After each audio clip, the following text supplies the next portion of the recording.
आम्हाला एवढंच विनंती आहे की इथे जी आमची घरं आहेत ती इथे आम्हाला दुसरीकडे नेत आहेत. तर आम्ही सगळ्या नगरसेवकांना खूप पत्र लिहिली, सर्व काही केलं, पण तिथे आम्हाला काही मिळत नाहीये. तर आमची एवढंच आहे की आमची जी इथे जागा आहे ती आम्हाला इथेच बांधून द्या. काही त्या खूप विनंती आहे, कारण आम्ही पुढे जाऊ शकत नाही. 3 वेळा आम्हाला शिफ्टिंग इथून केलं, अजूनही का 4थ्या वेळा आम्ही जाणार का?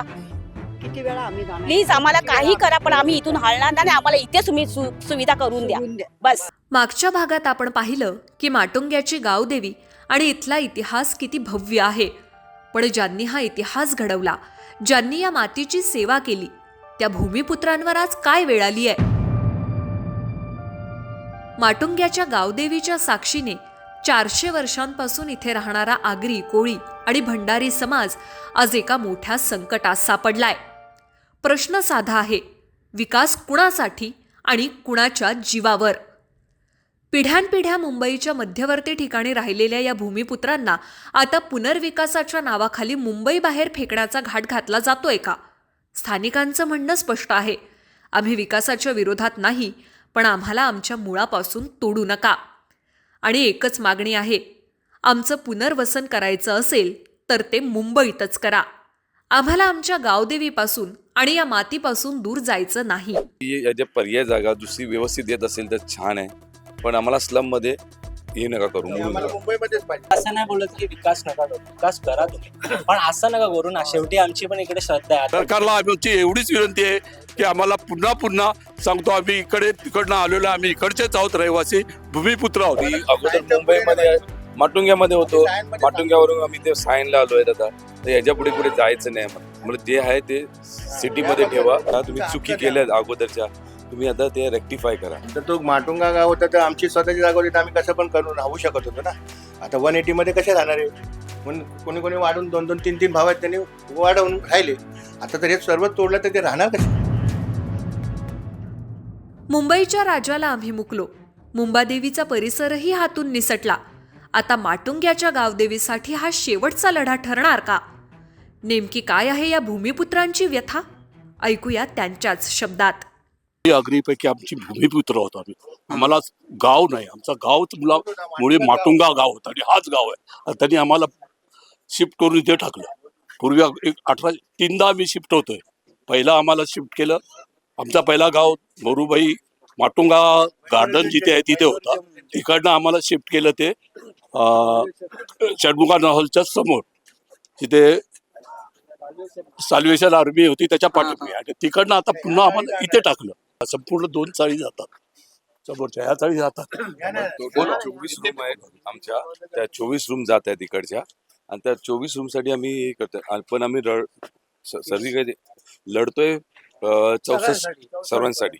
कारण एकत्र गाव असल्यामुळे आम्ही एकत्र आम्ही त्यांना बोलत, आम्हाला सर्वीकडे तिथे शिफ्ट करा, एकत्र करा.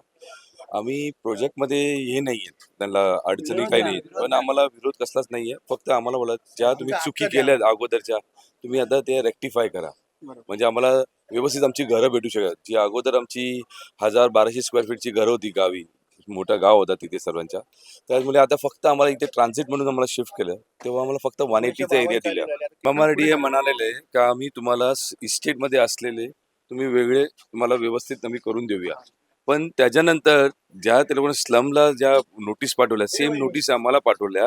आणि ते म्हणतात आता स्लमच्या हिशोबाने आमच्याकडे दुसरी जागा नाहीये, पर्याय हीच आहे. पण अगोदर ते त्यांच्या कमिटमेंटच्या हिशोबाने ते लोक आता पाठीमागे करतात. ते म्हणाले इस्टेटचं तुम्ही बीएमसी इस्टेट मध्ये 160च्या एरियाला किती दिले? हा, आणि आमचा 180 एरिया, मग आम्हाला किती दिला? आणि आम्ही भूमिपुत्र आहेत, ते तर भूमिपुत्र पण नाहीत. आम्ही तर भूमिपुत्र आहोत ना, मग आम्हाला आमचा हक्क द्या. कसे एकत्र कुटुंब होते, 1200 स्क्वेअर फीट, 800 ते 1200 स्क्वेअर फीट पर्यंत घरं होती तेव्हा तिकडे मरुबाई मंदिर. तिथून शिफ्ट केल्यानंतर कमी एरिया दिला, आता आणखीन कमी करत चाललं तर कसं होणार ना. लावण्यापासून कुठल्याही गोष्टी, छोटे मोठे खड्डे बिड्डे, गटर साफ सगळं आम्ही स्वतःहून करतो. स्वतः पैसे काढतो सगळं. आणि आम्ही असं नाही बोलत की विकास नका करू, विकास करा तुम्ही, पण असं नका करू ना. शेवटी आमची पण इकडे श्रद्धा आहे. आता आमची बघा कुलदैवत तिकडे सत्यदेवी, ठीक आहे, तुम्ही बघितलंच असणार.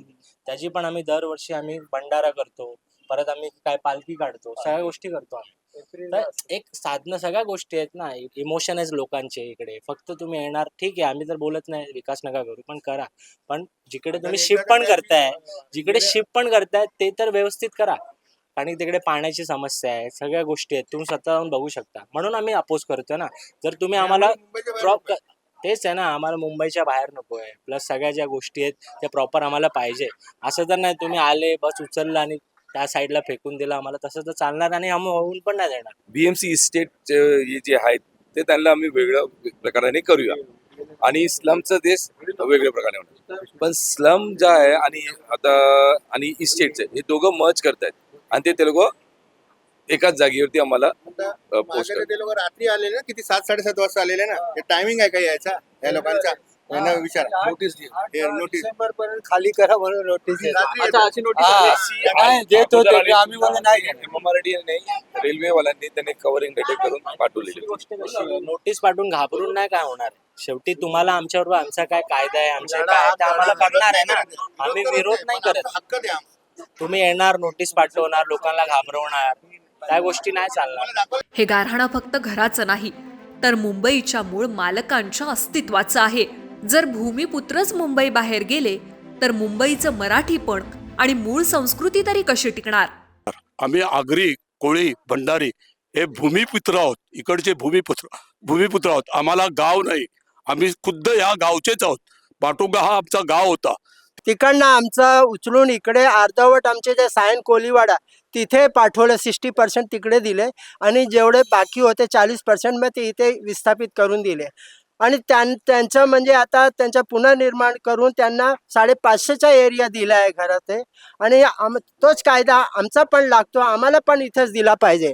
आमचं म्हणणं हेच आहे सर्वांचं की आणि आमचे कुटुंब वाढत चालले आणि भूमिपुत्र आहोत इकडे आम्ही, तरी पण आमच्याशी अन्याय होत आहे. हे आम्हाला सहन नाही होणार. आम्ही पण त्याच्या भांडणार. आमची घरं ही रेल्वेच्या प्रोजेक्टमध्ये जात आहेत.